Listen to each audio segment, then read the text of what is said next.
Hello everyone, welcome back to our channel. In this video, I will guide you through how to fix missing chat history sync now messenger problem. To fix this issue, what you need to do is first of all open your messenger application.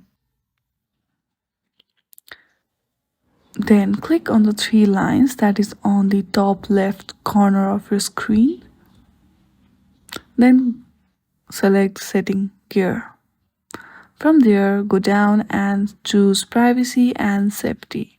From there, select end-to-end encrypted chats and then go to security alerts.